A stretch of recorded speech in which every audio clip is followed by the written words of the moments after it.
গত পর্বে আমরা দেখেছিলাম লুসিকে ডিভোর্স দেওয়ার পরও লুসির মেমোরি লস হওয়ার কারণে সে আবারও লুয়ের বাসায় চলে আসে। লুসি লুয়ের বাসায় আসার পর সেখানে শিয়ানকে দেখতে পায়। শিয়ান লুসিকে বলে, তোমাকে লু ডিভোর্স দিয়ে দিয়েছে, তুমি আবার কেন এখানে এসেছো? কিন্তু লুসির কিছুতেই মনে পড়ছিল না। সে বারবার বলছিল লু তাকে ডিভোর্স দেয়নি। তারপর তাকে ডিভোর্স সার্টিফিকেট দেখালে সে বিশ্বাস করে। এরপর লুসি যখন লুকে অনেক রিকোয়েস্ট করছিল বাসার ভিতরে নিয়ে যাওয়ার জন্য, লুসিকে লু তখন ভেতরে নিয়ে আসে। এরপর লু আর শিয়ানের একটা প্রি ওয়েডিংসের সিন দেখানো হয়, যেখানে লু শিয়ানকে তেমন গুরুত্ব না দিয়ে চলে যায় সেখান থেকে। এরপর লুসির ফোনে একটা এসএমএস আসে, আর এসএমএসটি দিয়েছিল সে লুসিকে বলছিল তার সাথে সে দেখা করতে চায়। আর লুসিও তখন সিয়ের সাথে দেখা করতে আসে, কারণ তার সিয়ের সাথে দেখা করার ভীষণ প্রয়োজন। কারণ এই সংকটময় মুহূর্তে সে তার একমাত্র ভরসার জায়গা। লুসি সিকে ডিরেক্ট বলে দেয় যে সে তাকে বিয়ে করতে পারবে কিনা। আর সে তো এমন প্রস্তাব পেয়ে সাথে সাথেই রাজি হয়ে যায়, কারণ সে আগে থেকেই লুসিকে পছন্দ করত। লুসি অনেক ভেবেচিন্তেই এই সিদ্ধান্ত নিয়েছে, কারণ তার মেমোরি লস অবস্থায় তার গর্ভের সন্তানের দায়িত্ব সে শিকে দিতে চায়। সে যেন তার সন্তানের টেক কেয়ার করে। লুসির নামে লু গ্রুপ কোম্পানির যে 10% শেয়ার ছিল সেটা সে শিকে লিখে দেয়। লু তো এইদিকে তার অ্যাসিস্ট্যান্টকে নিয়ে প্ল্যান করতে থাকে কিভাবে তার সৎমায়ের এবং শিয়ানের মুখোশ খুলে দিবে। লুসি এবং শি যখন ঘুরতে বের হয় তখন লু আর শিয়ানের উইডিং সিন দেখতে পায়, যেটা দেখে তাকে মানুষটাকে চেনা চেনা মনে হচ্ছিল, কিন্তু কিছুতেই মনে করতে পারছিল না। তখন তার মাথার পেন শুরু হয়ে যায় এবং সে আনইজি ফিল করে। আর শি তখন তাকে সান্ত্বনা দেয় যে এখন শি তার সবকিছু, সে যেন অন্য কারো কথা না ভাবে। এইদিকে লু আর শিয়ানের বিয়ের উইডিংস চলছিল। তাদের প্রথা অনুযায়ী শিয়ান যখনই লুকে কবুল বলতে যাবে, ঠিক তখনই ক্যামেরায় রেকর্ড করা একটা ভিডিও প্লে হতে থাকে, যেটা লুই করেছিল তাদের মুখোশ খুলে দেওয়ার জন্য। ভিডিও ফুটেজে আমরা দেখতে পাই তার সৎমায়ের অ্যাসিস্ট্যান্ট লুয়ের হাত থেকে বাঁচার জন্য তার সৎমায়ের সব কুকীর্তিগুলো ফাঁস করে দেয়। অ্যাসিস্ট্যান্ট বলে তার ম্যাডামের কথা মতো, অর্থাৎ লুয়ের সৎমায়ের কথা মতো হসপিটাল থেকে কোনো এক মায়ের বেবিকে চুরি করে নেয়। কারণ তার সৎমায়ের শুধু কন্যা সন্তান ছিল, তার বাবার সব প্রপার্টি হাত করার জন্যই সে লুকে চুরি করেছিল। কিন্তু অনেকদিন পর যখন লুয়ের আসল বাবা মা এই কথাটা জানতে পারে, তখন তারা তার বেবিকে নিতে আসে। কিন্তু লুয়ের সৎমা তাদেরকে অপমান করে সেখান থেকে মেরে বের করে দেয়। আর ভবিষ্যতেও যাতে কোনোদিন তারা তাদের সন্তানকে নিতে না আসতে পারে, সেজন্য তার বাবা মাকে দুনিয়া থেকে চিরতরে সরিয়ে দেওয়া হয়। এই ভিডিও ফুটেজ দেখে তার সৎমা তো দৌড়ে এসে বলে, আমি এসব কিছুই করিনি, তুমি আমাকে বিশ্বাস করো, আমি এমন কিছুই করিনি। সে তার সব পাপগুলো ঢাকতে চাচ্ছিল। লু তো তখন তার সৎমাকে বলে, তুমি আমাকে অনেক ঠকিয়েছো, এছাড়াও আরও ঠকিয়েছো। শিয়ান তোমার নিজের মেয়ে, তাকে আমার পিছনে লাগিয়ে দেয়া আমার প্রপার্টি হাত করার জন্য।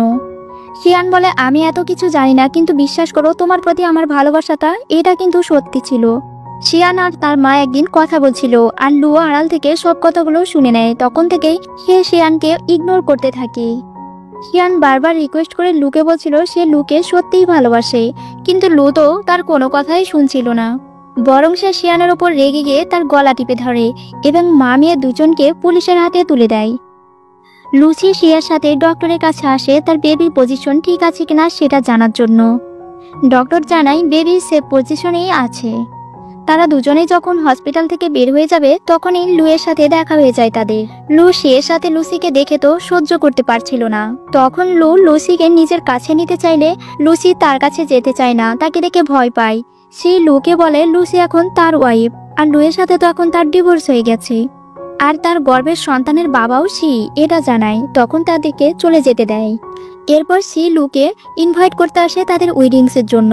লুয়ের তো তখন অসহায়ের মতো দাঁড়িয়ে থাকা ছাড়া আর কিছুই করার ছিল না। সি আর লুসি রেস্টুরেন্টে খেতে আসে। সি তার প্লেটে এক টুকরো মাংস তুলে দিলে তার তখন শৈশবে লুয়ের সাথে কাটানো স্মৃতি মনে পড়ে যায়। কারণ ছোটবেলা থেকেই লু তাকে প্রোটেক্ট করে আসতো। কেউ তাকে টিস করলে তার সাথে সে প্রতিবাদ করত। তার এসব কিছু আধো আধো স্মৃতি মনে হয়, তার মাথার পেন শুরু হয়ে যায়। আর এদিকে লু তো সবসময় উৎ পেতে থাকে কখন সে লুসিকে একা পাবে। লুসি যখন রেস্টুরেন্ট থেকে বের হচ্ছিল, তখন তাকে তুলে নিয়ে আসে তার বাড়িতে। লু লুসিকে এটা মনে করে দিতে চায় যে সে তার হাজব্যান্ড। সে তো ছোটবেলা থেকে লুয়ের সাথে থেকেছে, আর লুয়ের সব কথা মতোই সে চলেছে। কিন্তু এখন লুকে দেখে সে ভয় পাচ্ছে। লু লুসির ক্লোজ হতে গেলেও লুসি সেটাতে বাধা দেয়। সে তো লুসিকে খুঁজতে খুঁজতে তার বাসায় চলে আসে। লুসি শিকে দেখে সে দৌড়ে তার কাছে চলে যায়, কারণ এখন সে তার হাজব্যান্ড হিসেবে শিকেই জানে। আর লুকে যতটুকু মনে পড়ে সেটা তার শৈশবের একমাত্র স্মৃতি। তাকে এখন সে ভাইয়ের দৃষ্টিতেই দেখে। এক পর্যায়ে সে লুকে বলে দেয় যে লুসি যেটা করতে চাচ্ছে লুসিকে যেন সেটাই করতে দেওয়া হয়, কারণ লুসি তার কাছে থেকে তাও এতদিন কষ্টই পেয়েছে। এখন যদি শিকে পেয়ে সে যদি সুখে থাকতে চায় তাহলে সেটাতে বাধা দেওয়া উচিত নয়। লুসিকে যদি সত্যিই ভালোবেসে থাকো তাহলে তাকে ছেড়ে দাও। এরপর লুসি আর শিয়ের বিয়ের উইডিংস শুরু হয়ে যায়। উইডিংসের সময় ভাইয়ের দায়িত্ব নিয়ে লুসিকে শিয়ের হাতে তুলে দেয়। তখন যেন তার হৃদয়টা ভেঙে যাচ্ছিল। সে তার ইমোশন আটকাতে পারছিল না, তাই সেখান থেকে চলে যায় এবং বাসায় এসে সে ড্রিঙ্কস করছিল।